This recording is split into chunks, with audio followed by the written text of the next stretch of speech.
We return to our interview series, and we have a lot of new additions to the 25th anniversary team and a huge name in the Atlantic League. You don't want to miss this week's episode of the Indy Ball Report podcast.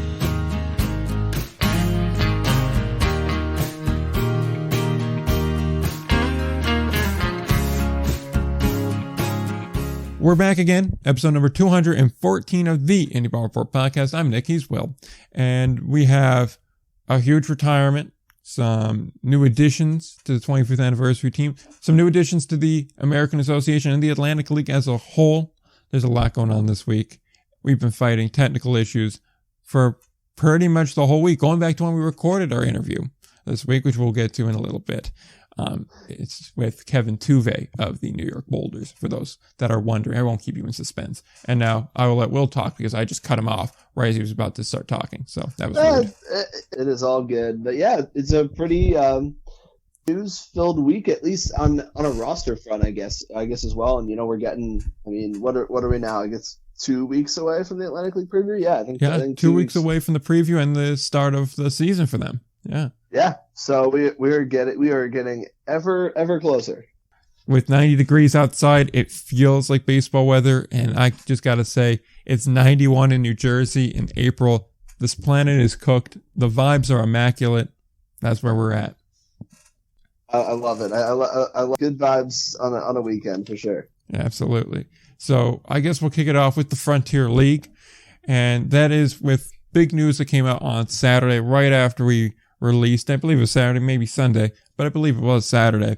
And that this one hits close to home. Apparently Trey Cochran-Gill, the law firm, as he's known around here, has retired from baseball. The 2021 Frontier League MVP, or All-Star rather, not MVP, but he was the MVP of this show. No doubt about that. And he is the Tri-City Valley Cats franchise leader in saves all time. Only 38, but gotta keep in mind they were affiliated for a long time. So guys really weren't kicking around to rack up stats, of course.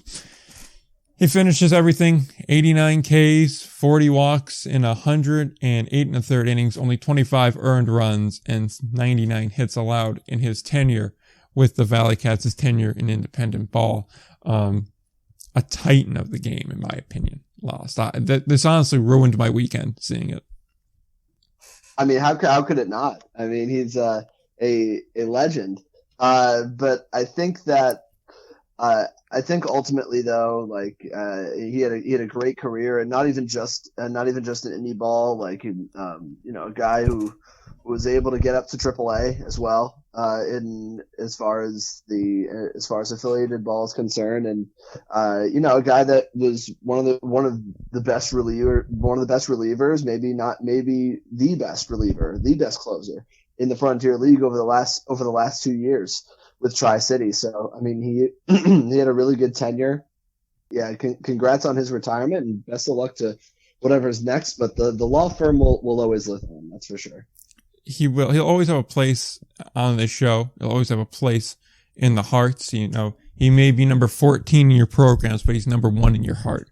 That's the only way to really put it. Yeah, ours and all of our hearts, really. And it's in the heart and soul of independent league baseball, and in the heart and soul of really baseball, and by extension, America as a whole. But, exactly. I think an American hero. Exactly. And what's a real tragedy is I'm supposed to be getting the Tri-City jersey I ordered in within the next couple of weeks. And I did wind up getting the Cochran-Gill jersey. I think it says law firm on the back. So I forget if I went Cochran-Gill or I went law firm. So now it's kind of Trey, I really wish you would have played one more season, man. It would be a lot cooler. And I would have liked to, been hey, why don't you come on the show and can you sign this for me? Amazing. You're on the list of players that for whatever random reason we just stand on this show. Peyton Gray was the first one to get that treatment. Peyton Gray, pandemic Peyton Gray. Pandemic Peyton Gray is just on another planet. I don't know how he did it, 30 plus scoreless innings. And then of course his first postseason inning, home run. Yeah. It's just okay, well, baseball. Still won the ship. That's all that matters in the end. Him and then Anthony Giansanti. He was the original True. Dan Anthony Giansanti. He's still going strong, though. Not an independent ball in Mexico, so good for him, but Sugarland captain. Sugarland captain and making a lot more money now. Definitely there. So felt like it was very important to lead off the show with Trey Cochran-Gill and his retirement from baseball. It's a very sad day. It's a dark day for baseball. But it's a dark day, and America will bounce back like it always does. It definitely will, or hopefully it will. I don't know if we ever could possibly recover from this. It never faced adversity like this. So it's unprecedented. Yes. But, in seriousness, though, we will shift to the next bit. This is just your standard stadium naming rights deal. We have a stadium open, so we're going to reopen the GoFundMe to try and get Indy Ball Report Stadium constructed here, or at least the naming rights here, because the Gateway Grizzlies have ended their stadium naming rights agreement with GCS Credit Union. That's been the way for 22 years. They've had this partnership. It has ended here. It's shifted now to more of GC is sponsoring other things in the ballpark, so there is still a working relationship between the two, but not on the stadium level. The ballpark, it will be known as Grizzlies Ballpark, and I imagine if you want to buy the naming rights for it, you could contact the Grizzlies and they could set something up here. I'm really thinking that we need to start a GoFundMe for at least 1 year to name this ballpark something ridiculous. Oh, I know. It'd probably be a lot of money, but fun to think about, though. This is why I need to have obscene amounts of money to do stupid things like this. Like, exactly. You know what I would call? I would call this ballpark something like, the Kingdom of Independent League Baseball at Gateway. Yeah, you see, Nick, the people say that money can't buy happiness, but I think in this case they're dead wrong. Absolutely. People are dead wrong, because money absolutely can buy happiness in this case. Exactly. Like, you don't understand how much I want this thing to be called, like, the Gateway to Major League Baseball. Or some stupid ass thing like that. Like, we could absolutely, but yeah, you're 100% right. Money could buy this kind of happiness here. That, or better yet, we'll just come up with like something even dumber, like Ballpark McBallpark Face. Ballpark McBallpark Face. Yeah, like imagine that. Unreal. Welcome to Ballpark McBallpark Face, home of the Gateway Grizzlies. Yeah, so that's the situation there. Ridiculous names aside, if you actually do want to name this ballpark, you can for the right price. Just nothing really to say. Names of ballpark really don't affect anything, but it was worthy of mention because it was a quick thing to mention. So, and we're going to talk about Matt Yeisel because he has been added to the American Association's media front. He's essentially filling the Carter Waddell role. So Carter last year, if you're familiar, was pretty much the face of the American Association on social media. He was their supposed insider, which in other words means he was the dude that was paid to do the whip arounds and tweet a lot about the league and do all that kind of stuff. Really good at his job. Wound up moving on to the Kansas City Monarchs, so less of a league approach, more of a team approach for him. But Yeisel here will just kind of fill that role that was now vacated. He's going to be in charge of the whip arounds, other content online, that general thing. Like I said, pretty much the same thing Carter did. A little bit about Yeisel. He was at Marquette University, did the men's basketball game coverage. Yeah, so that's his role. That's what he does. I'm not sure if we have any other comments on it, but yeah, Matt Yeisel. Yeah, I mean, look, I think, it also helps that, he's familiar with Indy Ball in the sense that he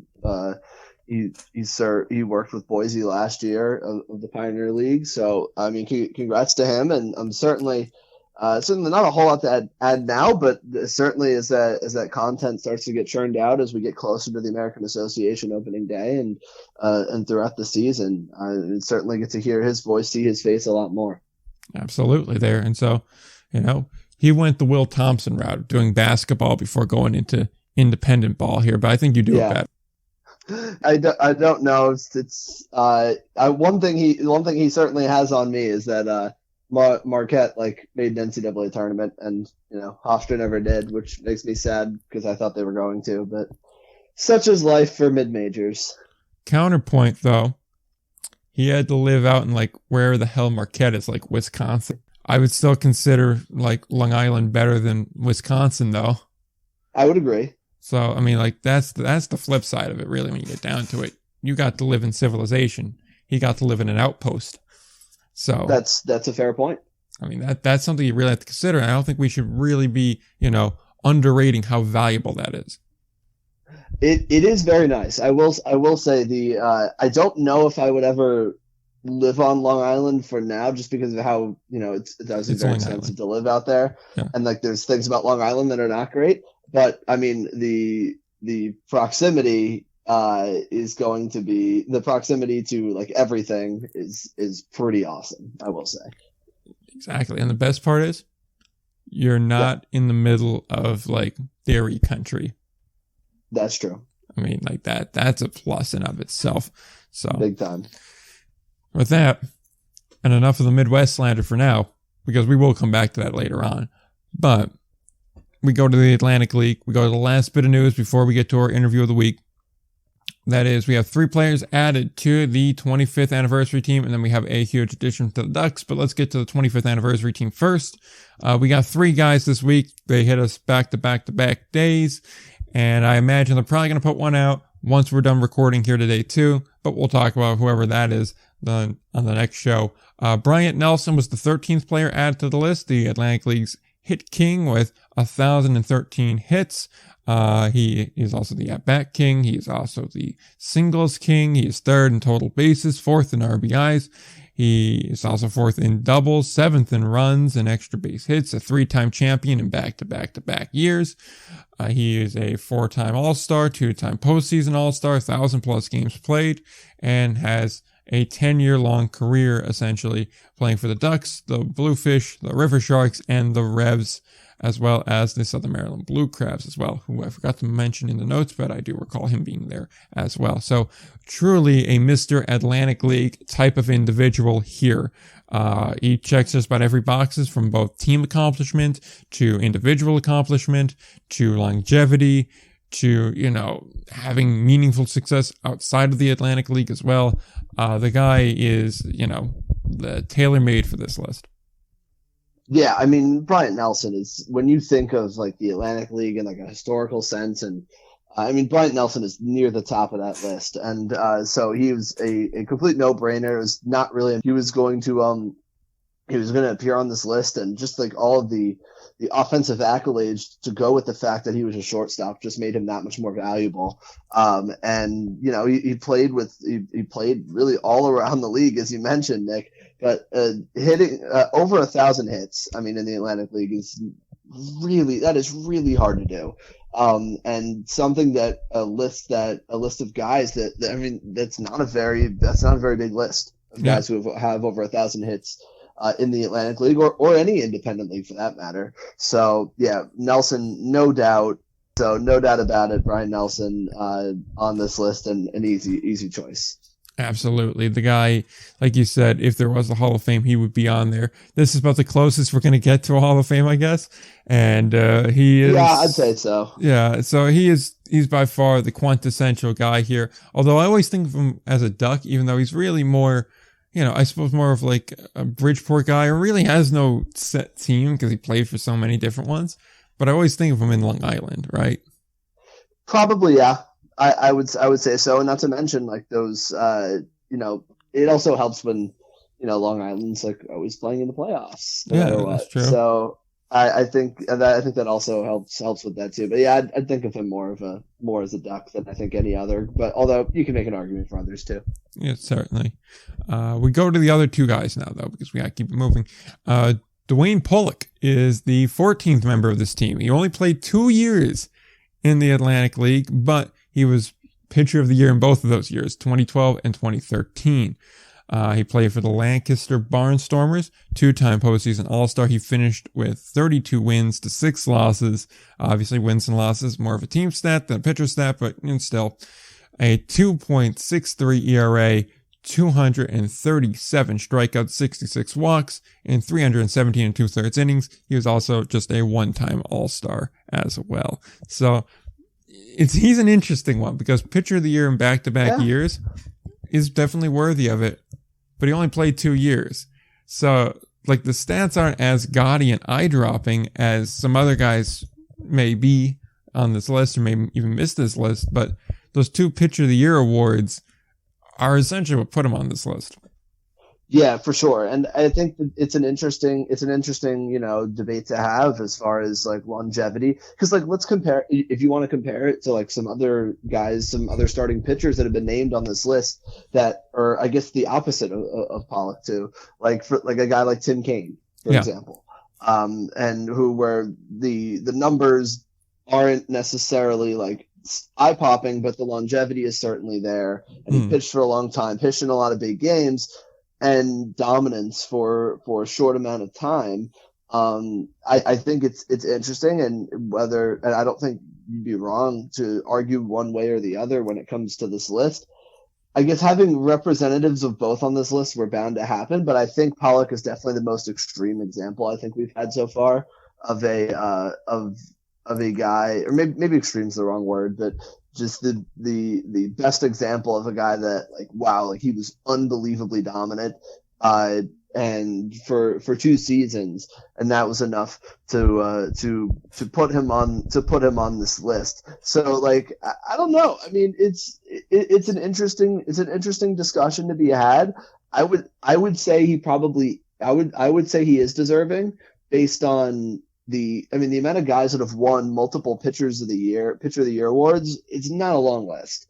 And the guys that did you would argue are certainly in it, like Darryl Thompson. Like, I don't know if he's technically eligible for this. I don't know what the criteria is as far as you do have to be retired to be on this. I can't imagine. I can't imagine. I think that, because just Lou Ford and Darryl Thompson obviously good enough to be on this list. Yeah, but they're still playing technically. I don't know. Regardless, they got to be on the list. You can't have a top 25 list, which is essentially what it is, of guys that played in the Atlantic League that don't include Darryl Thompson and Lou Ford. They have to be on there. They have to. Yeah, and so I would lean towards yes, just because the numbers are frankly absurd, and not to mention, Lancaster is not an easy place to pitch. It isn't. Yeah. It is a big time hitter friendly ballpark, and something that we'll also talk about with the next guy as well. But I think that I would say he is deserving, but certainly doesn't have the longevity that some of the other guys have. But in my personal opinion, like if it were for the last spot, you would have a guy like Pollock versus a guy like Tim Kaine. I would probably pick Pollock. But I can see the argument, and obviously that's like a hypothetical debate I just made up.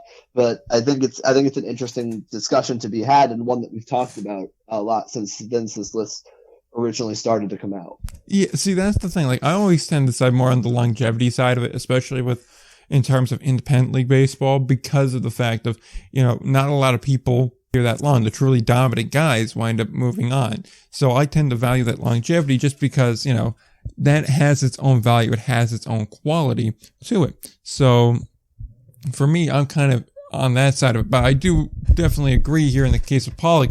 It is the kind of player that you have to make an exception for because of just how pure head and shoulders above everybody else he was, especially with the first 2012 year where he didn't start, becoming a starter till about halfway through the year. So he had half a year in the bullpen and the other half of the year where he just had to go out and throw. And he did both very well. He had success both postseason and regular season. So he makes sense for it. But it is an interesting argument to be made between, peaks of greatness versus sustained quality, So it is definitely a fun argument to make. But you did mention the other guy well, and that is the 15th player on the list, Blake Galligan. He was Player of the Year in 2012, also Baseball America's Player of the Year in 2012 for Independent League Baseball. A 4-time postseason also. Yeah. It's Blake Gallon. Gallon, that's the same thing. It's the same thing. I know, but I can't. It's the same thing. Like, this is one where I'm not gonna lie to you. I don't care. I don't care. Like, this is what normally I care. I don't care about Blake Gallon, same goddamn thing. Either way, it's Gail. It's Gale. The I is silent. The I is silent. Yeah. Look. Do you want me to talk about him? You can, but look, he plays in a city that's pronounced Lancaster with no I or no K in it. It's like any other place on earth would be Lancaster because that's how it's spelled. So now I'm supposed to go and like, oh, well, look, it's spelled that way. No. You play in make-believe Amish land that doesn't use proper English or proper pronunciation. You don't get it both ways. Either we're going by the way it looks or we're going by the random ass way it's said. So it's Gallon as far as I'm concerned. I will. Here's an interesting question. That there is a city or a town city, I don't know what it is, in California with the exact same spelling. What do we think how do we think it's pronounced? Lancaster. It's 100% Lancaster. Just like Lancaster County, Ohio. Just like anywhere else on God's green earth, it would be Lancaster. But because this one particular group had some Amish folk that apparently are like of Dutch descendant or some garbage like that, I don't even know what kind of garbage justification they're using for this. It's pronounced Lancaster now. Now, of course, they could just spell it phonetically so that way everybody else could pronounce the correct way. But no, we can't do it that way. That would be too simple. That would be too easy. No, we're going to spell it the same way as another city that pronounces a completely different way and just assume you'll know the difference. Nick, it's a way to differentiate the locals from the non-locals. Like, yeah, I'm just saying. Look, as far as Blake Balake is concerned, he is 7th in home runs, top 12 in RBI, sac flies, and walks, a 2020 club member. He's a recently retired guy. He's the only single guy on this list, too, by the way. Not that that should really matter for anything, but it's a fun thing that's mentioned in the press release. And, yeah, you can talk about Gallon, whatever. Why is that in the press release? Because they always go, like, they now reside in, like, wherever the hell it is. Normally it's Florida with wife and kids and all that shit. So for him, it's just like he's single. He lives in Palo Alto. That's all right. That's screwed up. However, that's the second. That's to be honest with you, Nick. That is the second most screwed up line in this press release. Ready for number one? Yeah.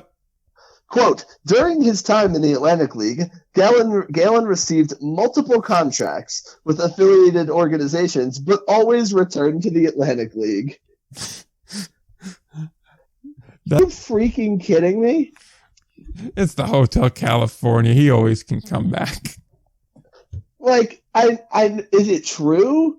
Yeah. You gotta mention it. Like, if you had a shred of knowledge about like how this works, like you probably would not put that in a press release about this. I don't know. Anyway, enough talking about things that don't have to do with Blake Allen. Awesome player. A guy who had big time power. And truly a guy who, like, in Indy Ball, and not even just the Atlantic League, he played in other leagues as well and was quite good. Just a guy who was just a great hitter, a lot of power, and one of the most feared hitters, even as he got into his mid to late 30s. One of the most feared power hitters in the Atlantic League. It always has been. And we mentioned that the short porch with a couple minutes ago. Gallon could really use that to his advantage. He certainly did. And he did just a great career. I'm glad to hear he's coaching as well. But because, he's a guy who's been around the game for so long, but yeah, he's a terrific player. And definitely one of the more modern players on this list for sure. I'm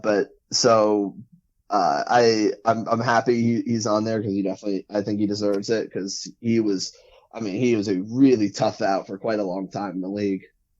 Yeah, he definitely was. He's one of the mainstays in the league as well too, where he, like you said, he was always just kind of around. He's a power hitter. He definitely deserves to be on this list. Although it is kind of surprising or kind of funny whenever we get guys that like we covered on this list. It's kind of like, oh, yeah, I forgot. Like there's a lot of really good players that are currently active. Like we talk about like the same handful of guys, but it's always kind of weird to see them get like put on this list. There's some sort of weird connection. At least I always get with players that like I've talked about before that were part of the previews and stuff. So for sure, yeah. But yeah, so that's our. Those are the 3 new additions to the 25th anniversary team. We have one last thing to get to before we get to the interview. and that is the Ducks signed another major leaguer, recently removed from Major League player as well, and that is Adeiny Hechavarria. He has signed with the Ducks, 9-year Major League veteran of the Marlins, most notably, but also the Braves, the Mets, the Pirates, the Yankees, and the Blue Jays, and the Rays, too. So he's well-traveled. 33 years old, pretty solid player, decent bench player for a while in Major League Ball. So I imagine he'll do very well here. And the Ducks infield now looks like this in some form or combination. Phil Caulfield, who, was pretty solid over at the Railcats last year, and partially with the Ducks too. Daniel Murphy, Ruben Tejada, Zenwei Lin, and Zue Lin? I don't know this shit, man. Like I He's saw a Red Sox. He's a Red Sox. That's how you would know it. How would I know this? How would I know journeyman quadruple A players that never played for a team I watched? Riddle me that, Batman. I mean, you don't even watch any Major League Baseball anymore. So then how would I know Lin's name? You're right. This is Linsanity. Insanity. Oh.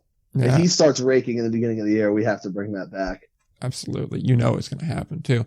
But yeah, so now they have 4 former major leaguers making up their infield in some form or another. I don't know who's going to play first base, but it's going to be interesting to see how that shakes out.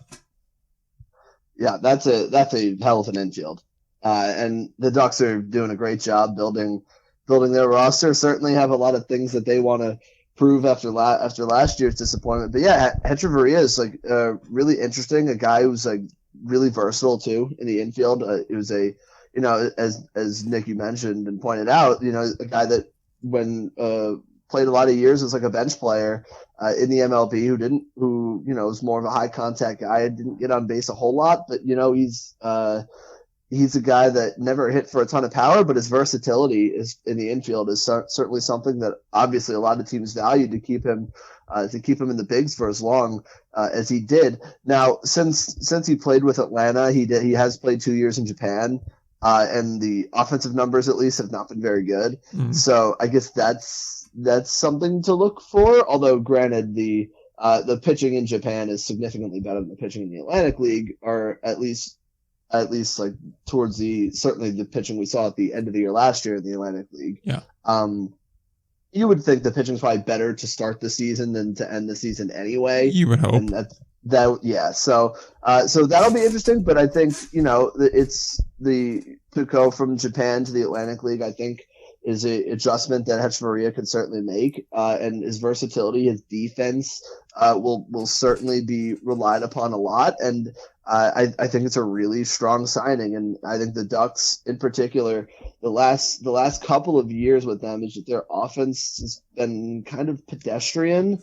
And I think for them to get back to where they need to be is like, I think they've realized that's something they need. They have to really hone in on their bats, and I think that's what they've done. And I think Hechavarria is another good example of that, as more of a high contact guy, a guy you could potentially hit in the 1 or 2 spot in the top of the lineup as well. So the Ducks really going to be and of course 2 weeks away from the Atlantic League preview, so we'll definitely go into it a lot more then.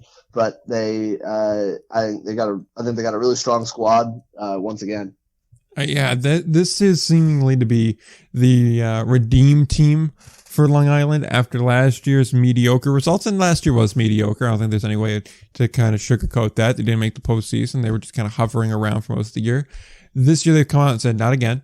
We're going to win this time. We're going to win a championship, and we're going to return to where we should be.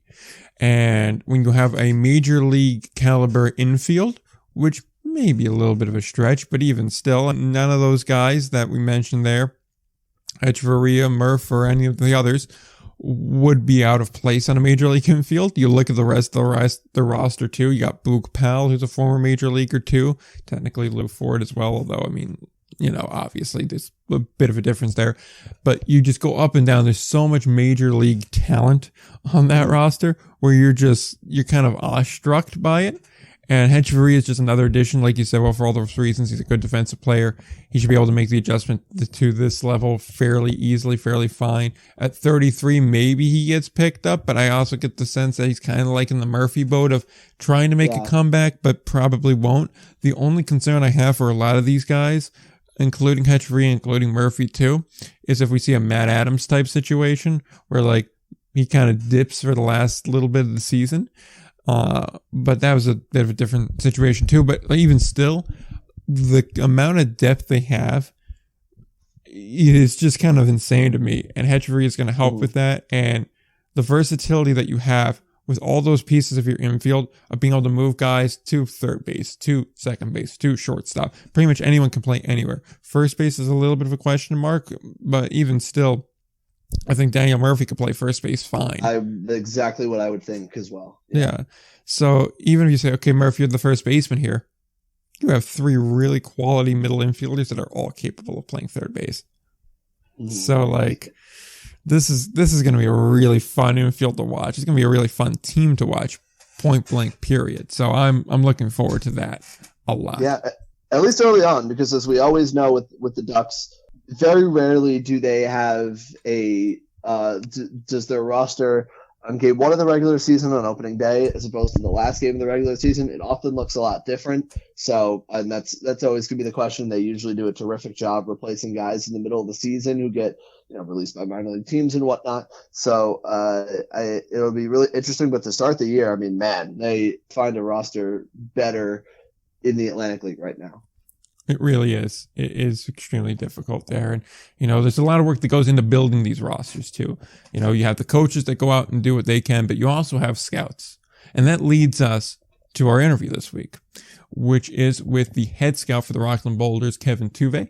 And he is, he was very generous with his time. As we've had problems with recording this bit, we had some issues recording the interview itself, some technical issues. So if it's a little disjointed, that's, I tried my best to keep it together, but he was very generous with his time. It's about an hour long.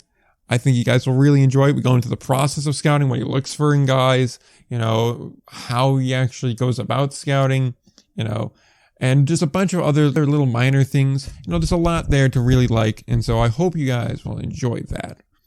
With that said, I guess we'll just toss it right to the interview. Here is our interview with Rockland Boulders head scout, Kevin Tuve.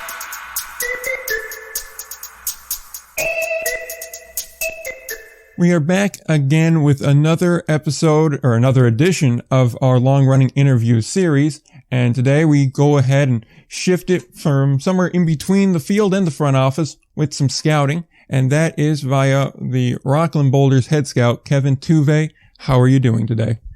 I'm doing really well, Nick. How are you? Good to be here, by the way. Good to be here. I'm doing pretty all right. Happy to get the interviews going again.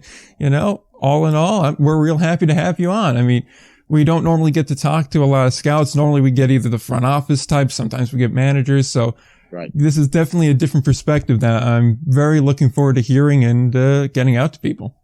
Awesome. There's a lot of behind the scenes stuff that I think that your listeners will find very interesting and that I found very interesting over the last bunch of years. So definitely, awesome to stop in as the sun is shining and talk a little baseball with you here, midweek. And, I'm excited to go. We're getting close. Yeah, definitely. And with the baseball weather, like you mentioned, it's in the 70s, it's in the 80s in April in northern New Jersey, New York area. So you really start to feel, you start to get the itch there. And so I guess with that on a certain level here, mentioning the area, obviously we have a lot of baseball in this area, not just on the professional level, but also on the collegiate level from Division I to Division II to Division III to even further in and out. And with the Frontier League, I know obviously a large chunk of the rosters, they got to be kind of younger players. The experience level is certainly a consideration. So I guess the first question where I open it up is, being in this area, you have a wealth of baseball talent, I guess, to pull from. How do you manage to try and hit all of that? And how do those roster rules kind of affect the player you look at? Great question. So first off with the Northeast area here, that we are in, there's a lot of competition, as you can imagine. with the Jersey Jackals, Yeah. with the Sussex County Miners, and then even some of the more experienced guys when you get into the the Long Island Ducks and some of those teams. I mean, it's a little different. We're kind of looking at different fish here, but at the same time, the experienced guys could still play in that league as well. It's nice having a number of baseball schools that have come so far in the last 10, 15, 20 years with their programs here in the East. But I think the competition level has also well eclipsed the number of kids in the area that are looking to play professional. So we're all going after the fish in the barrel. We're all going after those same kids. Now as far as I mean, it's funny you bring up the idea of the roster and the league rules and restrictions, because that does hamper everybody's maneuverability here. You're looking at players that have experience. You want them to have some sort of experience coming in, especially, as TJ and the different managers in the league go and sign their free agents, like, in that off season. But the issue is, as you mentioned, is the salary cap, the idea of veterans and experienced players. You're limited to what you can have. So it totally plays into what's happening. I mean, we'd all love to, as soon as a pitcher's released, everybody jumps on him, or a position guy. The problem is, can he work out for us and for that other team in their roster? And that's the $1 million question. Yeah. No, I was just going to say, so as you said, that's the mouthful. That's the issue that we're all dealing with is everybody wants these players, but again, does it make sense on paper for the Boulders, for the Jackals, et cetera? Yeah, because you have all those other guys, plus you have guys that are returning. So trying to meld the returning guys with the new guys is a bit of a factor in how that manager's going to use them. And I imagine, especially in the case of Rockland, New York, that the ballpark also plays a certain factor in that as well, where you have two shorter porches that are a little bit in, and then you have kind of the Grand Canyon out to center field. So it affects the kind of pitcher you want to go for. Like, okay, do we want more of a ground ball pitcher? Do we want more of a guy that's not going to risk hitting or pitching the contact? Are we going to go for more of a power hitter that can push or pull the ball? Do we want guys that can put stuff in the gaps and then just leg it out? So I guess, how does the ballpark really do affect that kind of a player that you look for? It definitely does. You have that. First off, if you're looking for somebody who's going to play potentially center field, as you mentioned as you described it very nicely, it is the Grand Canyon of outfield that you see in almost any park in minor league baseball. And we've had some over the years that have played it a lot better than others. The Jared McDonalds, the David DeJesus, some of the different players, that we've had that really were able to play in that type of environment. But it does play in, because look at the right field porch, right? So, you're looking for lefty guys that can punch it out there. And then yet it's funny because there's like a jet stream. Left center field has some sort of a jet stream that carries the ball as well, that TJ talks about as we get closer to the summer when the weather heats up. Don't know why, but there's always been some truth to that some of the managers, and I know TJ talks about it, batting practice all the time during the season. But yeah, I mean, it definitely plays in, and that's the thing, is that you're looking for someone who can play defense out there, definitely hitter friendly ballpark, in right field and center field. We've seen a lot of balls, home runs come to die there over the last, 10, 12 years. So I think you make a lot of sense with that you really have to look at what outfield you're looking to put together. And that's something to think about when TJ talks to his free agents, no doubt. Yeah, absolutely. There, I know certainly the way the sun sets too, it hits you right in the eyes on the first base side too. Yes. So that's another factor there. I know I've mistakenly bought tickets on that first base side, got in, sat down, and then said, I can't see anymore. Had to start to readjust. But that's it's funny you say that, because I just bring this up. Charlie Law, who was one of our first basemen who played there, Rutgers guy, pretty tall kid, if you remember Charlie, who could pitch and play first base. And I remember, and Charlie and so many other different first basemen over there go through the same thing that you just noted, because that sun is blinding for a night game. I mean, day games as well when you have the camp day, but definitely those that 7 to 7:30 window there, that sun is literally right in that first baseman's eyes. Oh, yeah. It's just, you're praying that you don't have to look over that way because it's like, oh, this is going to be bad. But yeah, it's definitely another fun little feature of the ballpark there. You mentioned it's obviously a hitter-friendly ballpark, but the one thing I always noticed, or at least since I really started paying attention, was that it always seems like the Boulders put out a really good bullpen. And I can't really put my finger on. There's always like 2 or 3 guys that their ERAs are really low. Maybe their innings are only at about 30, 35 innings, but even still, it's hovering around 1. I think immediately coming to mind a guy like Zach Schneider, a guy like Nick Kennedy, a guy like James Mullery, these kinds of guys. So I'm just kind of wondering either what you look for in a pitcher when you're going to scout a guy, or what is it that just seems to work with bullpen arms in Pomona? Yeah, well, I mean, one of the things that you look at first off is that the most of the pitchers that are out there that I've seen are relief pitchers. So overall, that seems to be a rule of thumb the last 5 to 10 years that I've seen. Is so many times when I talk to a pitcher and have somebody that I can get over to the manager, they will say, well, yeah, I'm more of a reliever. If you have a starter, it's something that is of real luxury around here, because it's very difficult in Indy Ball to find that starter, because if you have someone who's a starter who got released, he's going to be pounced on by the Atlantic League, and he's going to be pounced on obviously by affiliated as well with the shortage of pitching. We all know that's been around for a long time. But going back to the relief issue, we're always looking for some of those major statistics, the idea of just guys who don't walk. We it sounds crazy, but I mean, that's one of the things I'm always looking for, is that strikeout. I go back to Dave LaPointe, who was here in the beginning as the first Boulder manager in the inaugural year in 2012. And Dave's thing was strikeouts to walks. He said that to me back in 2011. Take a look at that. Don't forget it. And so I'm not saying that Dave's, proselytized, a saying that's been, but it is true. And so we do really take a look at that idea. We look at the idea of, is this guy going to walk the ballpark? And so hopefully we get right. We can get it right once in a while. But TJ is very good at picking out, as a former pitcher. He, as well as, Jamie Keefe, Kevin Baez, and even Dave, always had the knack for finding a guy that could help us mid relief, or maybe even a closer. We've had really good closers over the years as well.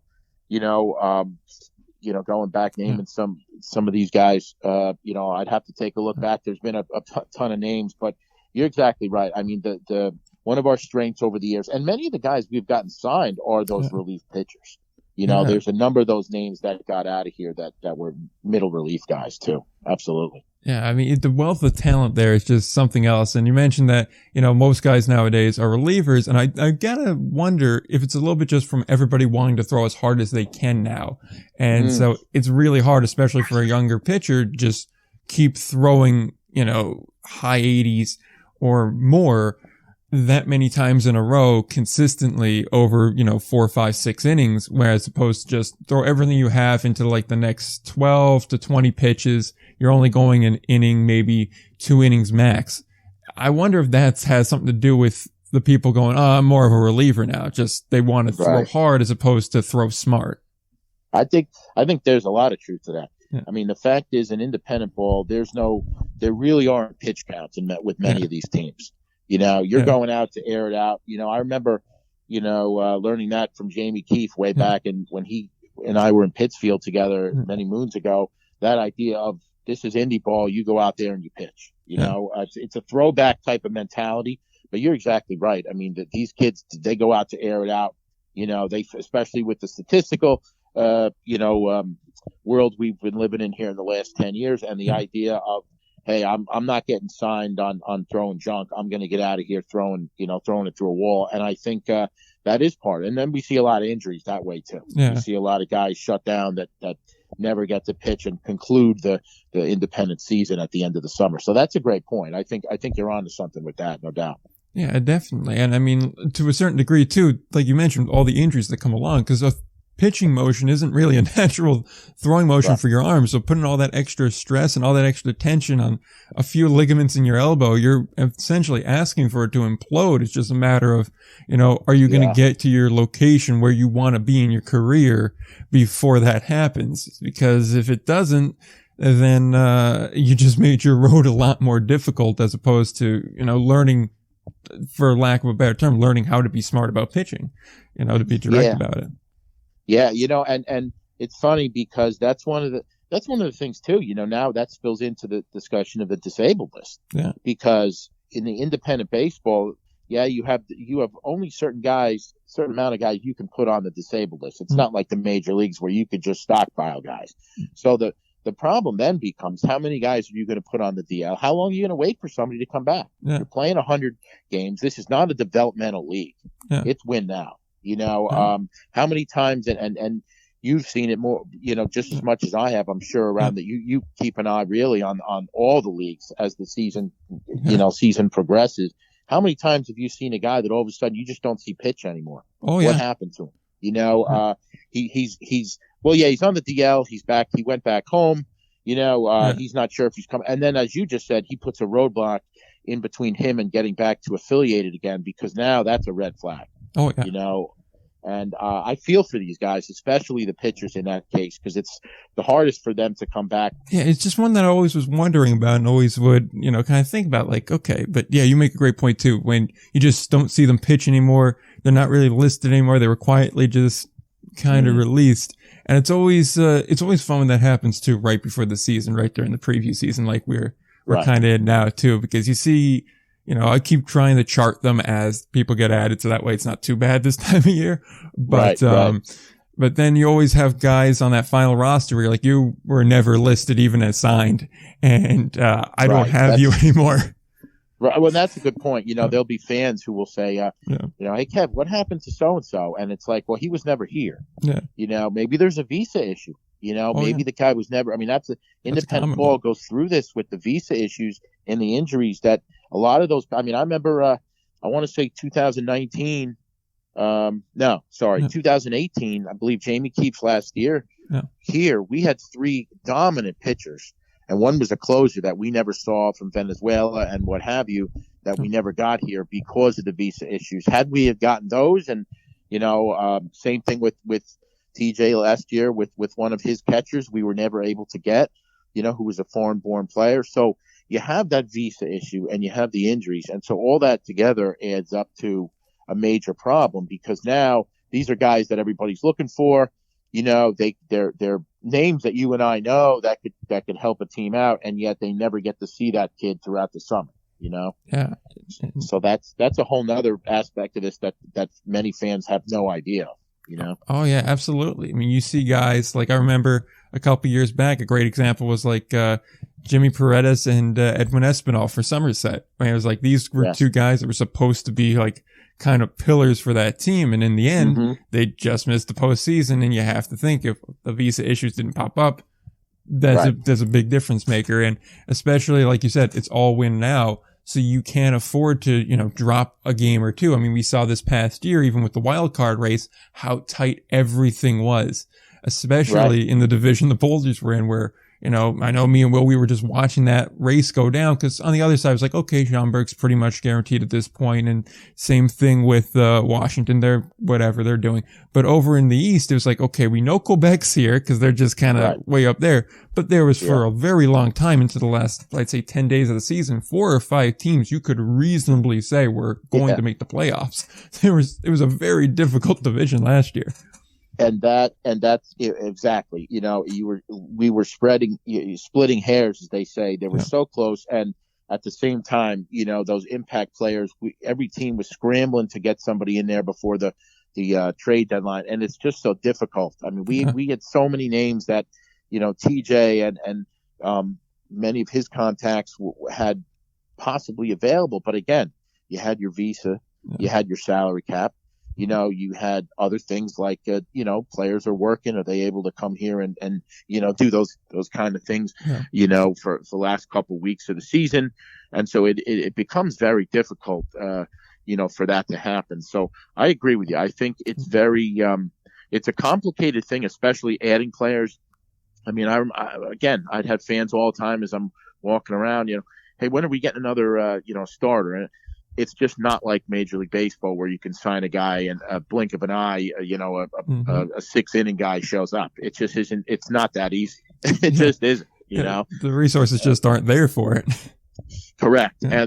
And in these leagues, again, in these leagues where you have roster rules, you have to play to the rules. There's severe penalties if you don't. It's very important.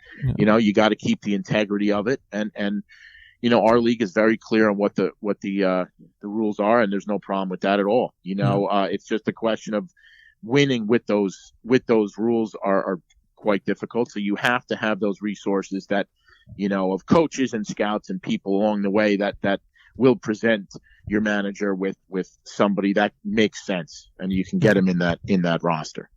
Yeah, definitely. And one guy that, for a very long time, and I think now has gone to Charleston, but as one guy that I always think of when I think of Boulder pitching is Danny Rurchansky. Because I remember seeing him pitch the first time. I was like, how is this guy not signed? I was like amazed by it. Yeah. So I guess just a little bit on how, I'm not sure who it was exactly that came across Danny, but how that all happened, because I'm very interested in how he got to where he was, because he's a very good pitcher.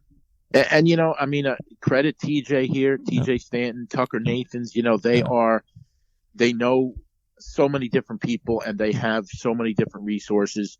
TJ knows what he sees. He's been doing this for a long time. Won a championship doing this in Three Rivers. He's able to see what he likes. As was Jamie Keefe. As was these other managers.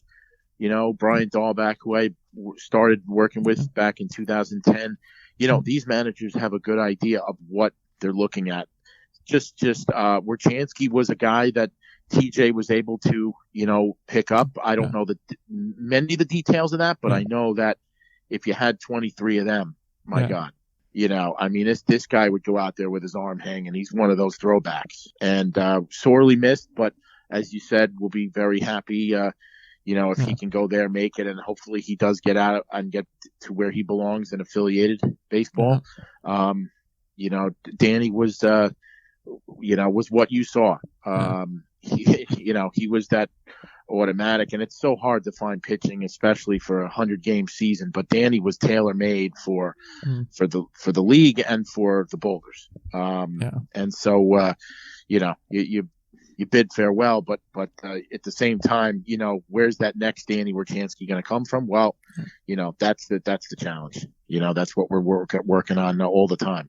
Yeah, absolutely there. And I guess it kind of goes to being a player that it can adapt to it and has that kind of mentality. And so I guess to try and circle back towards the actual scouting of things, I remember listening to a different interview you had done, I believe, with Dave from over at the Frontier Journal, whatever he's up to nowadays. Sure. But but one of the things you mentioned was versatility in a player. And so I'm curious as to what you mean by versatility and just the mindset of it, the abilities they have, just a little bit more on what versatility is in a player. Yeah, no, I would say what we're talking about with versatility is that they can play more than one position, literally. Yeah. Not so much. I mean, look, you're not going to find too many Shohei Ohtanis that are going to go out there and pitch and play third. But there are guys that can play infield and outfield. There are guys that can run. There are guys that can do the little things. I would say someone who could play more than one position on a limited roster with limited, I guess, space in the salary cap, I think is very valuable. I go back to the old Quebec teams, the teams that, won, what was it, 4 championships in a row, something like that at one time. I mean, take a look at Pat Scalabrini's roster. He was very, very good and still is at getting that player that could catch and also play something else.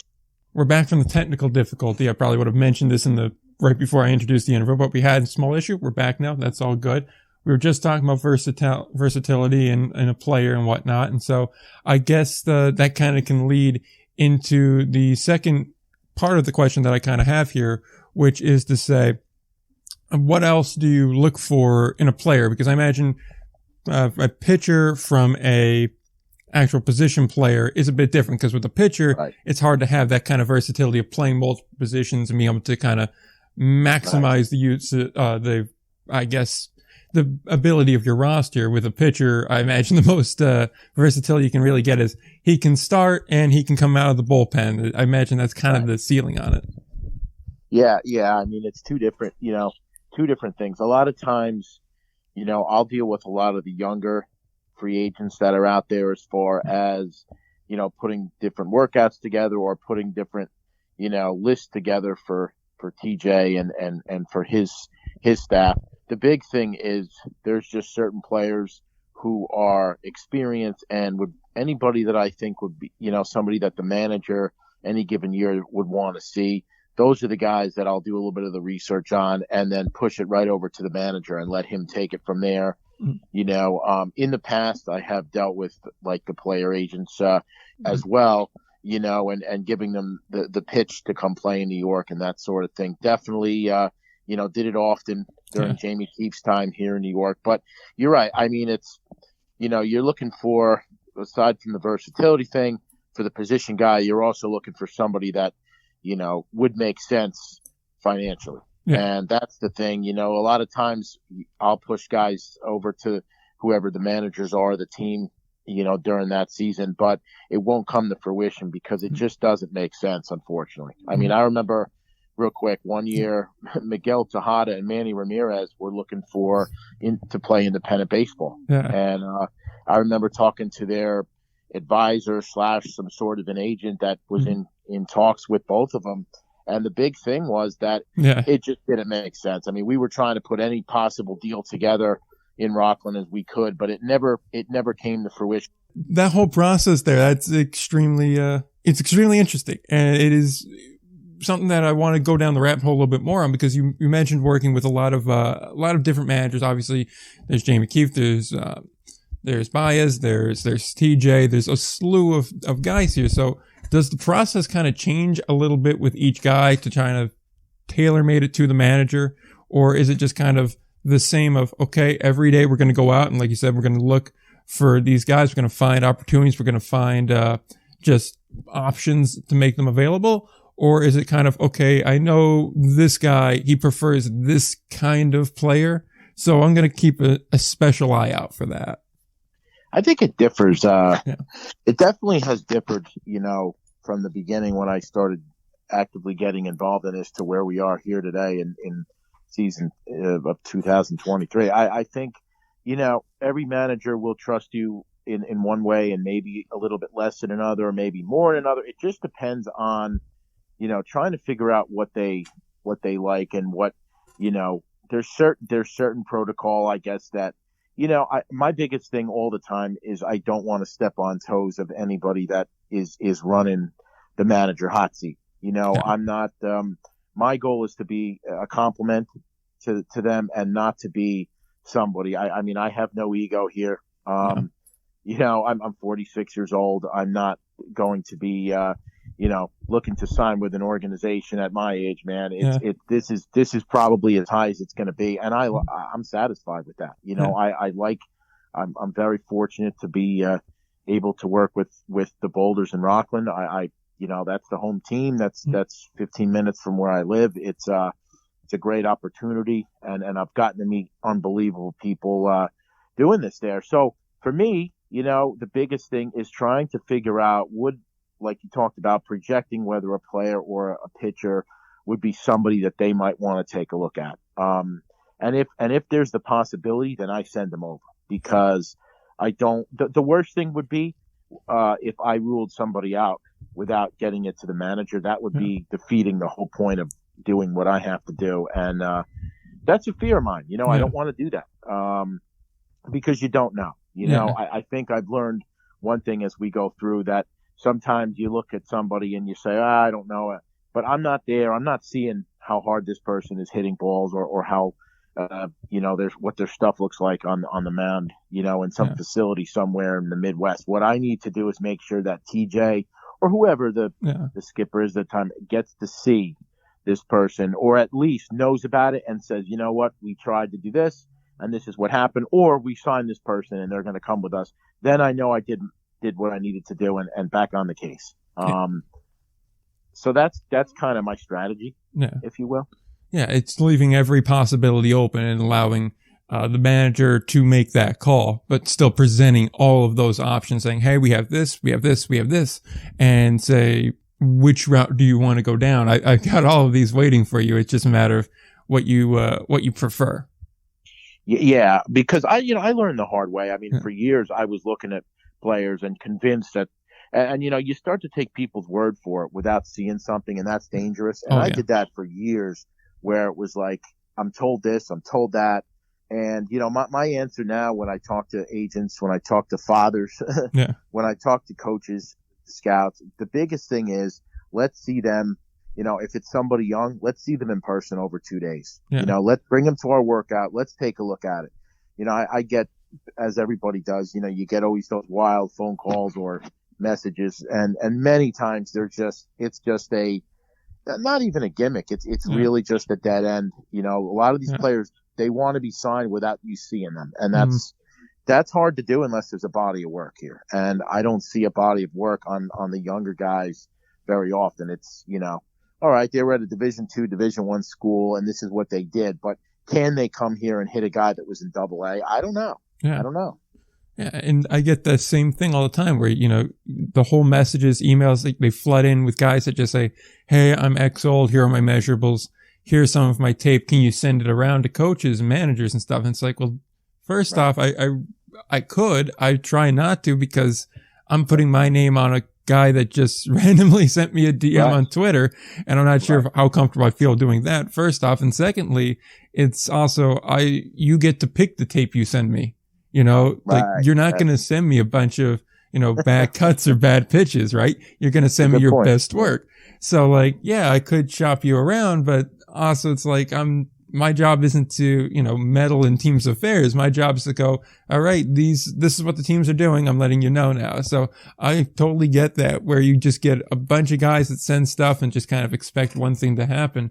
But, the one thing that I always come back to too, whenever talking about looking at players or bringing it up, is one thing that, Michael Schley, who we mentioned earlier, mentioned both on Twitter and on the show, which was, I like to see when a guy does poorly.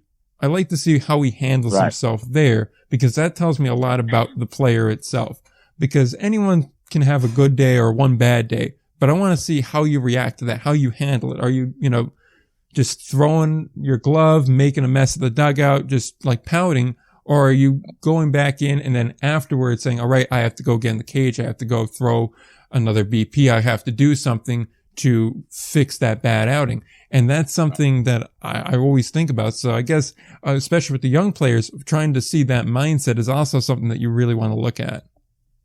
That's a great point. I mean, I didn't even get to, and I'm glad you brought that up. I'm forgetting one of the things here is obviously the makeup of the individual, and I don't get to really, see much of that, but there are times where I do, talk to the person. You get that kind of feeling in the beginning. I deal with people all day long. I've been teaching high school 23 years. So, dealing with people is the business that, we're in here. So for sure, if you see that there's an issue with who it is, it's very difficult to recommend somebody that, is going to be a problem, going to be a, for the lack of better words, someone that does not fit in, an outlier.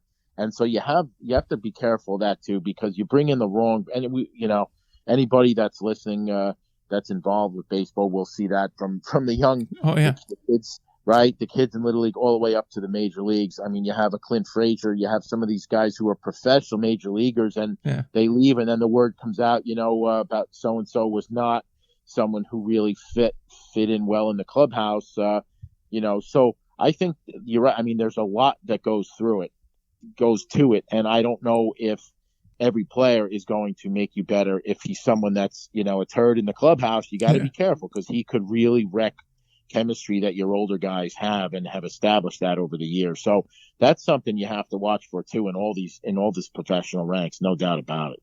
I know, absolutely. And it's the hardest part to really see, because that's the part that's not really always visible. It's always what's happening in the room. And, it's the one thing that, a lot of people, they try to, go, oh, well, it's an overrated thing. How are they in the room? That kind of thing. But it is critical. I mean, you're spending how many dozens of hundreds of hours over the course of a baseball season with these people. You don't want to be around the guy that, is always making an ass of himself. It gets real tiring after like a week or two. It's like, okay, if you're going to be doing that, you better be pulling your weight, because the second you're not, that's just not going to fly.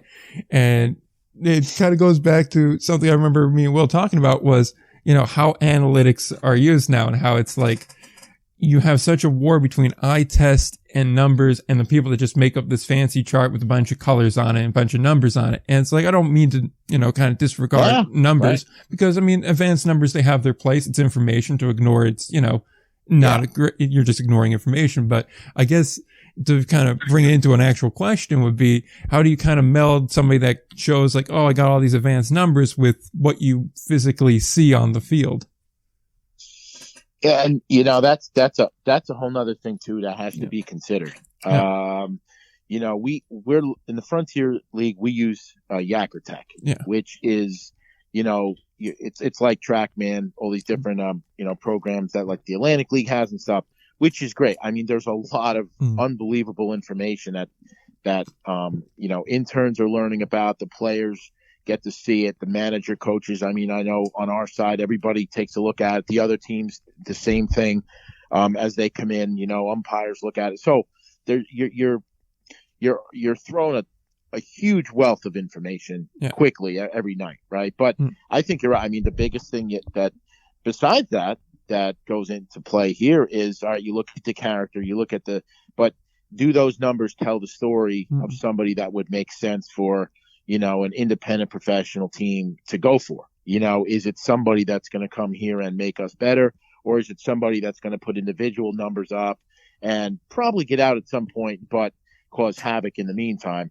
Or just be a waste of funds if you're putting out a veteran or an experienced player salary. That's a lot of, you're eating up a lot of chips, Yeah. You only get so many whacks at it, and to waste one of those whacks on a player that's just not really their hollow numbers, it could be a killer to a season. And again, that's a big thing. I remember how many years ago talking to having this conversation a few times with whoever the manager was, probably Jamie at the time. And, you have to build this team in the off season, and we're, as you mentioned, when we first came on the air, we're running out of off season here. I mean, we're almost in May. So the thing is, you're not going to be able to often replace experienced / vets during a season. The only shot you really have of that we've seen over the last, 5 years, and not as much now as we saw in the Can-Am, is when the league in Mexico, you'll see it in the Atlantic League a lot.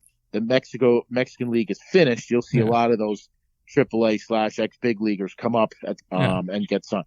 But other than that, how do you go and replace vets when you have your salary set? Where are you finding these guys midway? I mean, unless something falls on your doorstep, of the clubhouse, you're not having up to. So it's not easy for these managers to put this together, and so they're putting all their chips in, in the hands of certain guys here in the winter / early spring, and then it's, hey man, here we go. Here's who I have. You roll the dice, they come out, and then, you could be, it's make or break. Yeah.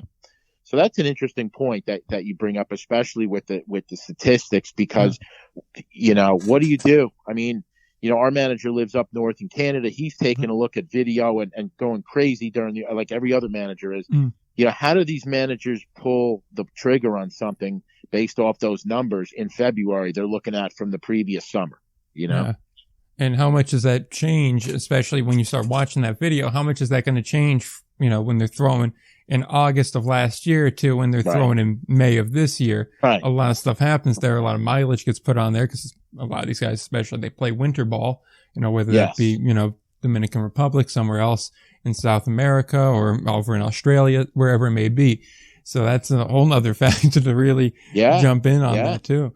But and that's the thing. The other part of that is when the season starts, many of these guys, just like the major leaguers that didn't play in the WBC, they're not in game shape yet. Yeah. So now you start the season, May 11th or so in the Frontier. We start right around there. You got to give a guy a couple starts to show, really past, maybe to Memorial Day, at least to June, to see what they have, especially if it's someone who's not a rookie and you put it, so it's a chess game. Yeah.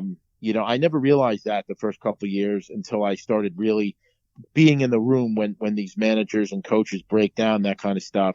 And it's, it's just really, it shows these are the things that nobody sees, and people could say, oh, somebody can manage or can't during the game, but how do they do in the fall and winter, past the holiday season, we start to get into, into the spring. How are they doing with grabbing guys based off of something they did so long ago? And are they going to come here and is that going to project in the Frontier League? It's a crapshoot many times. Yeah, it absolutely is. And I mean, especially just keeping on the Frontier focus, it's when you look at teams like Tri-City, for example, that the last 2 years, slow starts, and then you just see one day this massive roster turnover. And it's, in some sense, really amazing to watch, to see like half a roster get released and then a whole slew of new guys come in. But you just see how much having to wait that like first 3-4 weeks of the season just really handicaps. I mean, there's a very good argument, I think, to be made that because of that slow start each year, that's the reason why they were on the outside looking in, and why, in the wild card, you guys had Ottawa over, say, a Tri-City there. But I mean, it goes to show just how much preparation you have to do in the offseason to avoid being in that position. Yeah. I mean, that's the thing, and it's just, these managers have different contacts in different places and people they trust, that can get them players. And that's such a big part of it too. Yeah. Because they have to be able to not only get somebody when somebody goes down, which we'll talk about a little later on with the, I know what we do with our workouts and stuff with the younger players, but I mean, they have to be able to project. And so the problem is, not every team can do that. Yeah. Not every team has somebody, like a Pete that can pull the trigger and understands. I mean, he's been around the game for so many years. Yeah. And he's just, such an experienced, solid manager that he's able to do that. But for every person that can do what he can do, so many different managers in pro ball, as you and I have seen over the years, don't have that luxury, nor the contacts, nor the ability. So, what do you do when you have limited resources and you have to get these, these starting pitchers past 5-6 innings early in the season? It's very tough. It's very tough. It really is. I mean, like, I know when we had Pete on, he did the whole interview from his car driving to a showcase. So, I mean, that just really goes to show that you have to, you really have to put the work in here. And, speaking of showcases, tryouts are a big part of that. And obviously there's two major ones. If you're a Boulders fan or a player looking to get into, Rockland, New York, and that is the Frontier League tryout and then the Boulders actual tryout. So I guess I'll kind of take it in that direction into, how much does the league tryout matter? And then how does that differ? And what is it like for the team tryout? I guess some of the similarities, differences, all that kind of a thing. So the league tryout is really, really something else. I mean, they bring in a ton of guys. They have the managers right on hand. I think they're out in Windy City, I want to say, this year, and I could be wrong about that. What we do, over 2 days, we started it in 2013, and I actually ran it in Pittsfield a few times in 10 and 11 as well prior. And what we do is we bring in guys over 2 days, 3 different times a year. I mean, we're really the only club that does this. We'll do it in May, happens to be May 14 and 15. We'll do it in June, which is the college grad workout. I believe June 17th and 18th. And then mid-July, we'll do one more, which is really for free agents before the rosters freeze again. And it's great for younger players who couldn't make the June one, as long as they keep active and they're playing in some league or getting ABs and getting innings in. Even if it's a men's league, they're doing something so that by time the July one comes, the final one, we get to see them live. And it's a 2-day thing. So, we'll have guys that'll fly in and land here. We have a discounted hotel set up for them on our website on nyboulders.com. We have the first day where guys are hitting on the field, they're involved with some infield and outfield drills. They're doing the 60. They're doing all those things you do at workout. But the second day, the luxury is we go live starting early in the morning, and we'll go all day till every pitcher's thrown. And we've grabbed a number of guys out of this workout that even got signed to affiliated deals over the last 9 years. We've also had countless guys contribute. When we won the championship, we had two arms. Joe Danino was one who the Diamondbacks later on took that year in 2014, who really helped us out a lot. Mike Adams, who's a AAA guy who was with the Phillies last season in AAA. There's another guy that came out of a workout. There's a lot of guys floating around and that were floating around the last couple of years that came out of a workout. But the beauty part of that is that we can help other teams as well, where we may not have an opening a month later, but I have these guys that I can get them positions with other teams. So we've been known to help the Quebecs and the Jerseys and the Sussex and these different teams over the years. By all means, give these kids an opportunity somewhere. But for our sake, we're running this one here in May, and the Frontier League one, they do a really nice showcase. I mean, they do a hell of a job with that, bringing guys in down in in the Frontier League workout. I believe, like I said, it's out in Windy City this year, and I could be totally wrong about that. But I don't take part in that. I don't get out there for that. I'm still teaching anyway in April, but I'm able to definitely get kids that didn't get to really be seen enough there or at another workout, whatever. We can give guys opportunities, and we do. So we keep tabs on these guys really all season. TJ keeps in touch with guys. I do. We have video on so many of the guys, and we run velos. We report back to all the pitchers and give them how hard they threw, when they threw it, both days, to which hitters, and so it's neat stuff like that we started doing years ago, and now so we'll do it again this year. A year ago it rained, so one of the days I remember we were inside hitting in the cage in Rockland, which wasn't the same because it rained cats and dogs that day, that second day. So we're hoping a month from now the weather is a little more a little easier. A lot more like it was today than it was last year. I wish we could just freeze what we had today and use that, but you're right. So it's we rely on that for rookies, and we rely on it definitely for guy goes down, we have the next guy up, and we're able to call and contact someone and get them in there as soon as possible, because we all know in 100 games a lot's going to happen between now and September. Exactly. And it's that second day that's really interesting, that every pitcher gets that opportunity to kind of showcase what they have and have kind of a live game experience in a way. So it really is, I think the really benefit is from that. And I know personally, just from going up there a lot and watching, actual games, regular season games, postseason games, there's a lot of times where, walking out, I've walked out going back to my car, and I've seen, plenty of guys with the Red Sox backpack, Diamondback backpack, a bunch of different guys are like, oh yeah, he was there scouting. And, it's always kind of a fun game for me to play, to go, I wonder which guy he was scouting today. And, I always, the quickest way I kind of cut to, I'm like, who was the starter for each side? And that's probably a decent starting point. But I mean, we've been, and coming down from Sean Riley all the way down to, kids that are interns in the baseball ops department. Professionalism has always been something that they take pride in there to do, the utmost, best job you can, especially when it comes to scouts, especially, we're trying to, and TJ obviously is huge on this. And so is, the different coaches. Bubba Birdsong, I want to bring him up because he's with us still. I mean, Bubba was with Jamie a few years. He's been with TJ now. He's a staple when it comes to, the late really, he finishes his school, I guess, around May. So he gets in there sometime in maybe late May.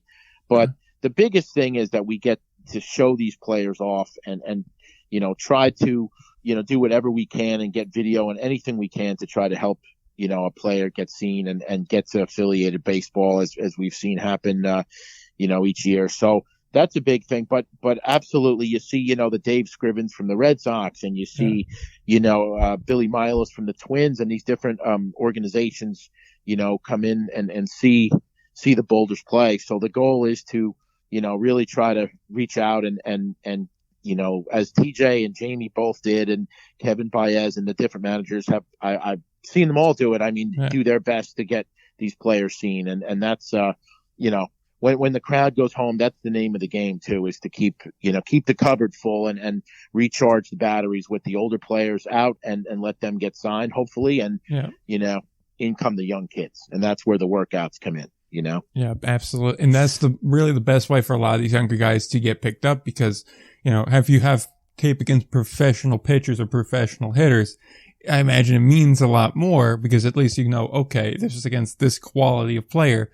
Versus when you're going against, the AA or AAA or NIIA guy, where it's, quality may vary depending on what program you're playing for and a bunch of different things. So, but yeah, hearing names that come up in like all the interviews is always funny, because Bub is one of them, because I remember talking to Billy Horn a couple of years back, and he comes up there too. So it's always fun to see the through lines on it all, there. But I guess because you've been very generous with your time, and I do appreciate it, and I especially appreciate you being understanding about the tech issues here. I only have a couple really left to hit. Sure. And one of them is there any like one player in particular that you remember seeing at maybe a workout or a tryout or just generally in the wild while you're, scouting, that you said, I really think we should sign this guy, and it just didn't happen for whatever reason, whether it just didn't fit the team build, didn't fit the financials, whatever it may be, just that guy didn't get signed? Was there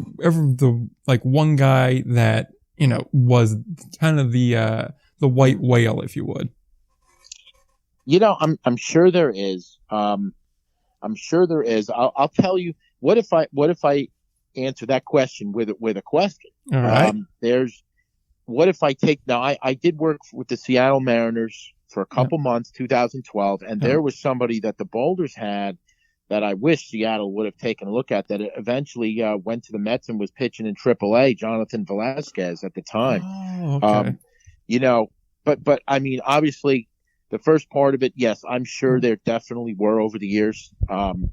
Names escape me. I will say that Velasquez is somebody that I remember writing reports and begging my boss in Tennessee at the time to come or have somebody grab this guy Velasquez, and at the time, who was pitching for the Boulders before I was involved with Rockland, in the beginning of 2012, and he had been there in 11 as well, their first year.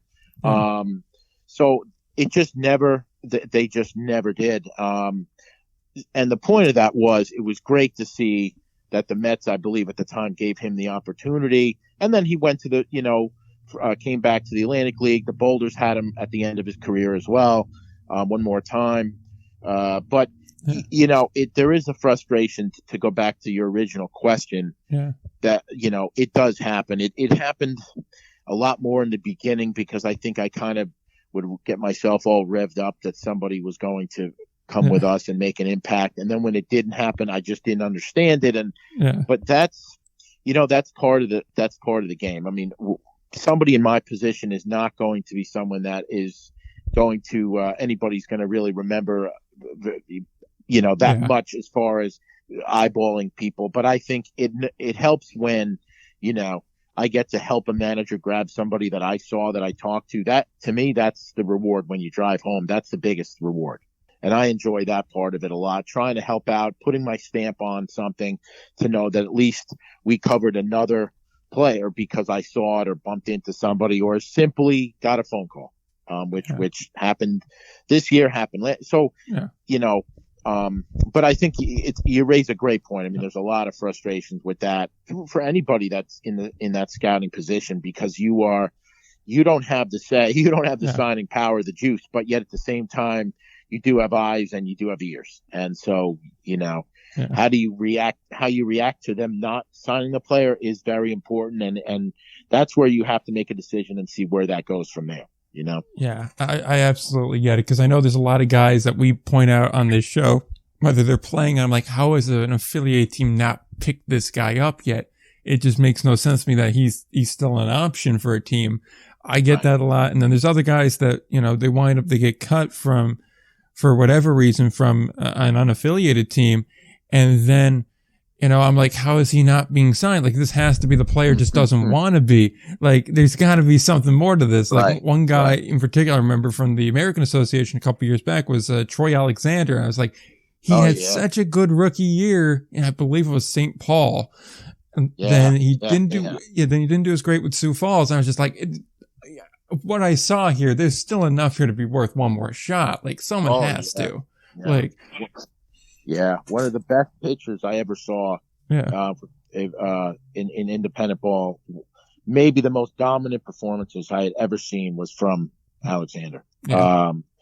I think he spent time with Bobby in Sussex. He was with if I'm thinking of the right Alexander, I think it's the same one. And that one's the pitcher one who wound up getting picked up by Philadelphia. Okay. I think. Yeah, I was talking about an outfielder there. An outfielder. Yeah, he was a rookie outfielder. He was right out of college, jumped right in. He hit if I'm not mistaken, high 270s, 280s, and he looked pretty good. He was a decent fielder, decent base runner too. I was like, there's enough here, but the problem was then St. Paul became affiliated, and then he wound up going to Sioux Falls, and that's always going to Sioux Falls is always a coin flip as to what you're going to get. There's guys that do really well, like Wyatt Ulrich, and there's other guys that don't do as well. So I was just like, I was thinking he has to be one, but what was that Alexander? I forget the Alexander you were talking about, the pitcher. I forget his first name, but I do remember him. He's a lights out pitcher. Outstanding, and just was, heads above the rest in that league at the time. And I remember seeing a pitch. I mean, I saw a bunch of them, but I remember seeing him once against us in Sussex. I mean, just carved. Yeah. I mean, absolutely, did things that you saw people on TV do. You know what I mean? Yeah. I mean, this guy came up with different angles and they had. And it was, I saw him do this against a couple different teams. I mean, the fact is, this is what makes somebody like that special, But to go back to what you said, it's weird. There's a lot of different. You wonder how sometimes the guys get missed, and it just happens. And we'll see guys coming to the workout in June that are Division II guys. This kid can play. Yeah. I mean, this kid, given an opportunity, this kid can throw, and he should be somewhere, if not here. But it's you just never know, and you have to be keep the eyes open, and But in my case, it's important that no matter what I think, I have to understand that it's not my call, and that's something I learned over the last X amount of seasons, that it's just important that you keep that in mind, because otherwise, and this is where I've had interns who all of a sudden think they're super scouts, and they're, and they're making comments. I had a young man a year ago when we started doing that, and I had to shut that down fast, because these young kids have no idea.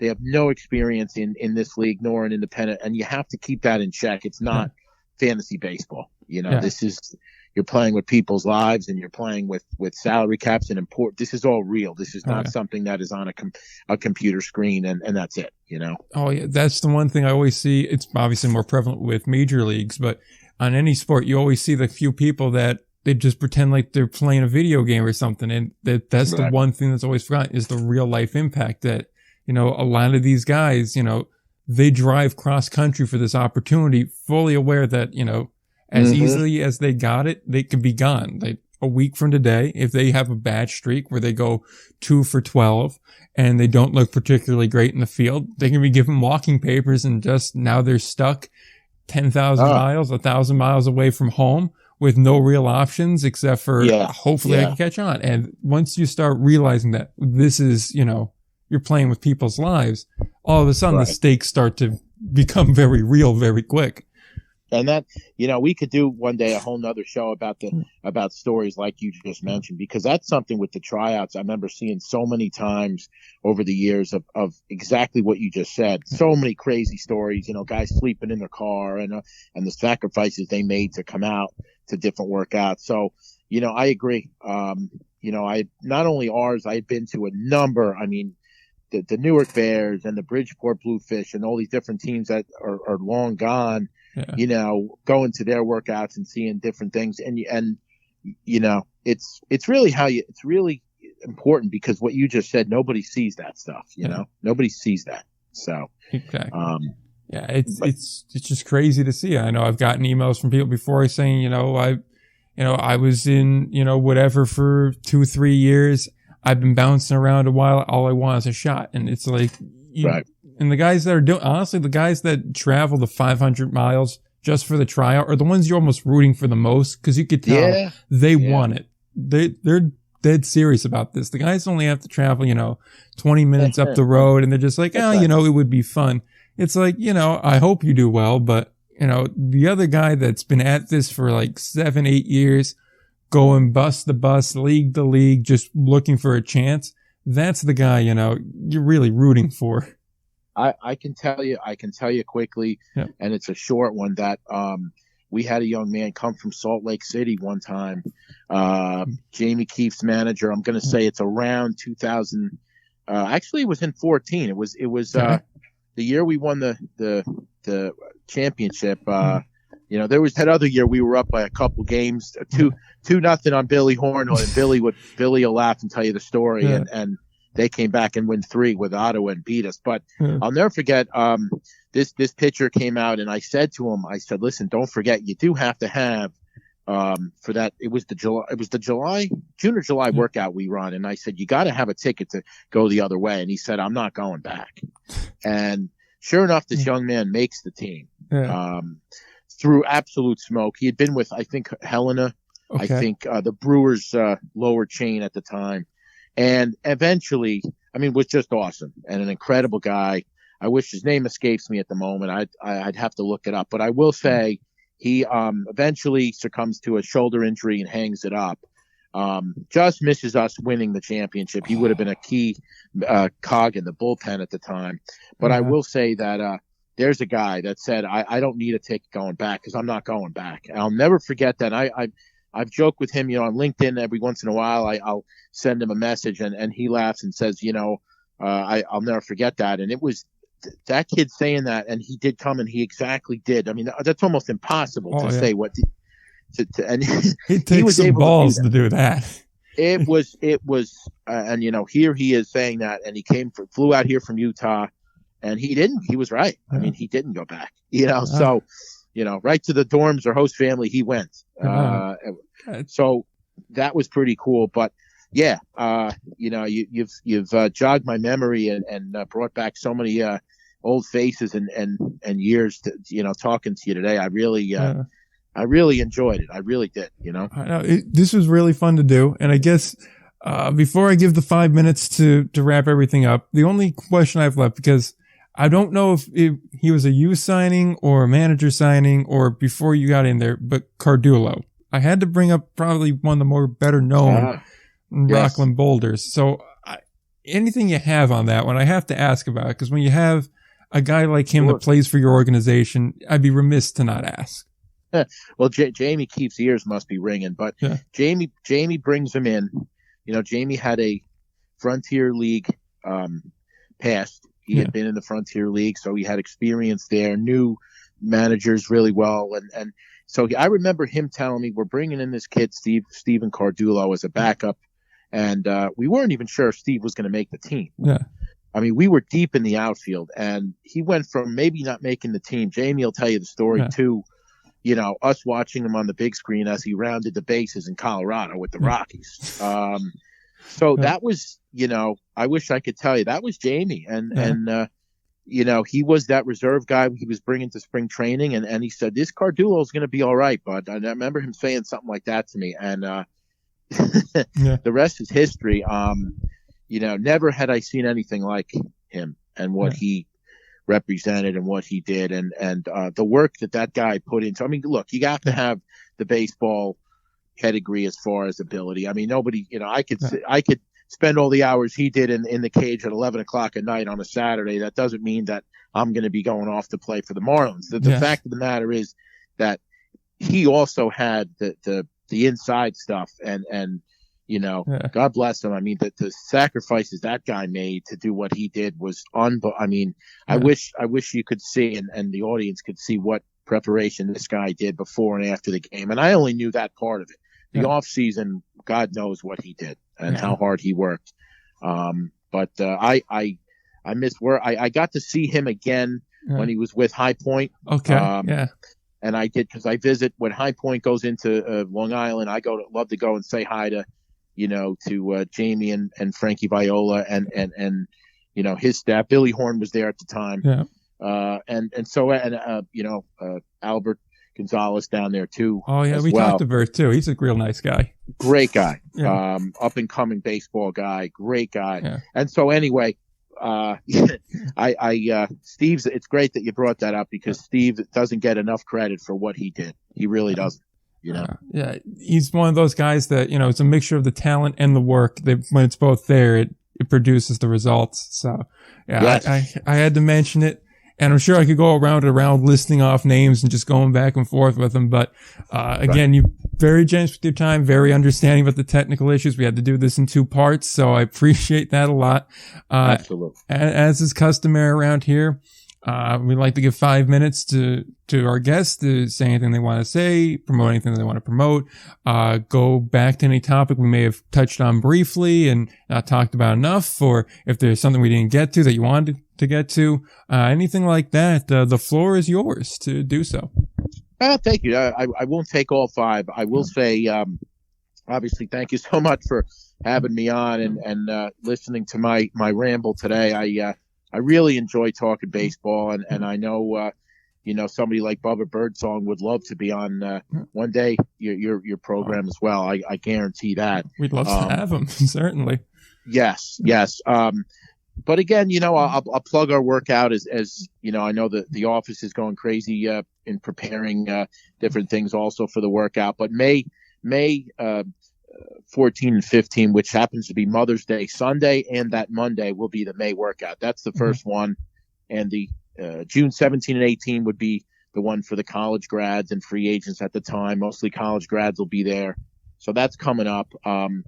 But definitely, for players out there, take a look. As far as, people getting involved in the game, the Frontier League, is really, really underrated. The talent that's in this league now is unlike any year before, I'm sure, because I saw it last year, and you saw guys that were, we had a pitcher that ended up getting drafted. So did Pete and the boys up there in in upstate New York. There he had Rocker, who was on his team as well. The talent and the managers are unbelievable. In this league, and I enjoy it from a work standpoint, but I enjoy it as a fan standpoint too. That if you get a chance, go out to Jersey, go out to Sussex, go out to Rockland and catch these games this year. I can speak on Rockland's behalf. It's a great kid environment, and they work their tail off all year round. And they just had an Easter egg on 1,000 kids there the other day. They got up to 1,000. I knew about the hunt. I always see it on social media. I didn't realize they got that many people. Yeah, they had a wonderful turnout. And it was Mike Howard, who's one of the Boulders who was newly signed, was there working with the kids. So nice. It's kind of cool. But I want to thank you for putting up with me and my rambles and having me on today. It was great talking baseball. A little, I got spoiled, and all of a sudden it was June and July in my head there for a minute. And I had to remember it's still April. Pinch myself.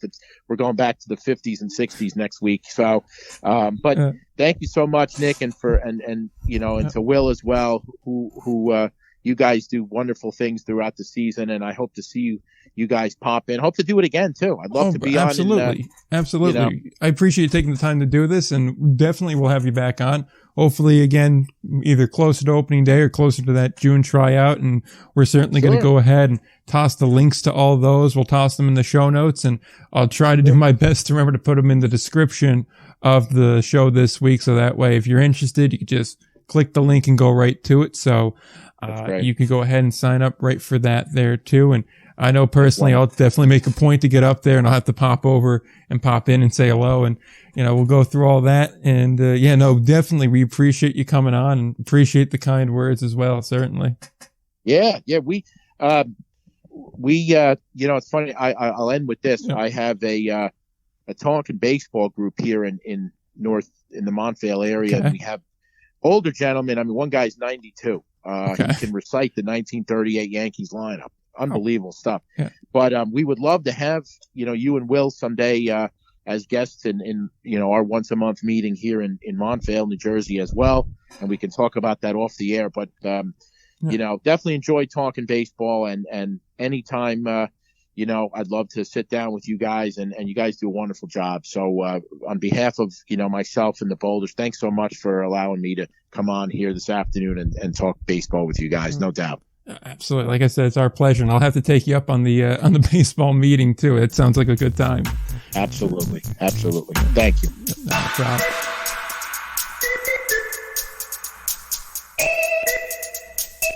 For coming on the show, definitely interested to have him back on later on in the year. Like we mentioned in the interview, I thought it was very good. Thought it was very informative, and as always, we learned a lot about the scouting process there. So, that's about all we have for the week.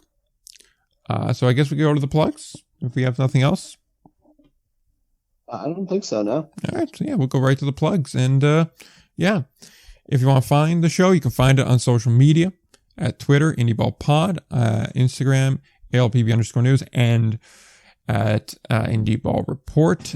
Likewise, you can find the show on just about any platform that you get podcasts on. So that's Amazon Music, that's TuneIn, it's Stitcher, it's Spotify, Google Podcasts, Apple Podcasts, Podbean, all of those platforms. You can find the show. So rate, review, subscribe if you can. If you want to find links to anything like the tryouts we mentioned just now in the interview, you can find that both in our description and on the show notes on the website, indyballreport.com.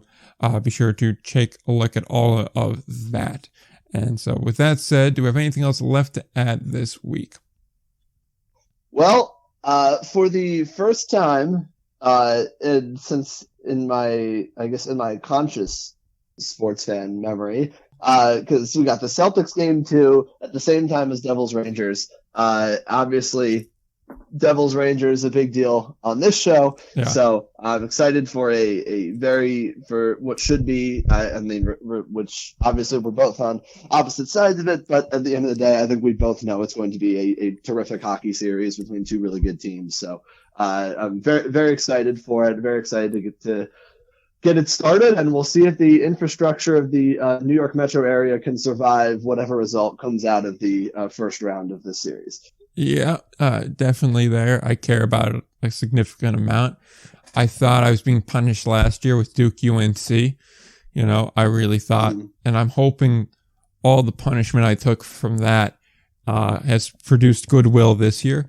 And it's honestly one of these situations where, at least from the Ranger perspective, you're concerned about. Like Carolina in round 2 would not bother me in the least bit. I have zero concern about Carolina. Rangers in 5, if that's the case.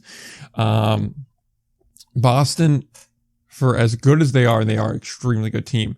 They feel beatable team. They're a good team. They're better than us at the moment, but they're not unbeatable. So I'm not that concerned about it. Tampa, I feel, is beatable. I mean, God, please let it be Toronto in the conference finals. That's the case. I mean, God, we're just going to skate on that. I mean, at half speed yesterday, we practically beat them, and it took 2 goals getting called back.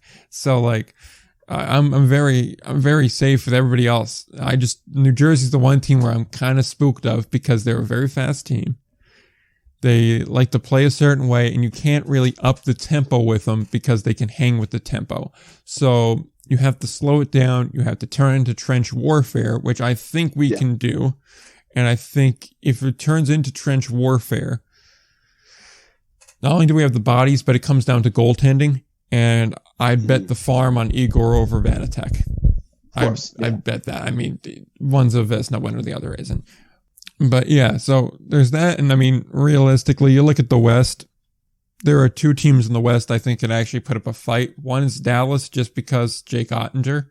He's he's a freak of nature. And the other is Edmonton, because Connor McDavid is one of the very few players in the National Hockey League I'm deeply afraid of.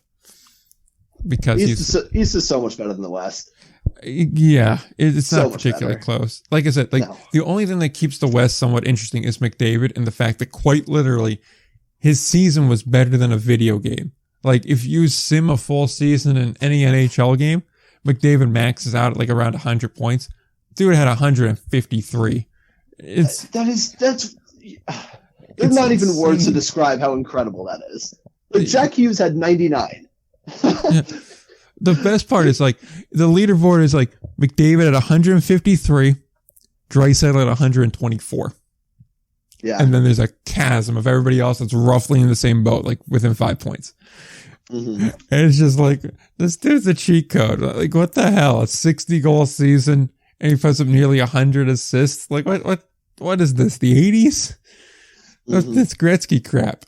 Which, again, when Edmonton inevitably fails in like the conference final, I will have zero disrespect to McDavid if he asks out.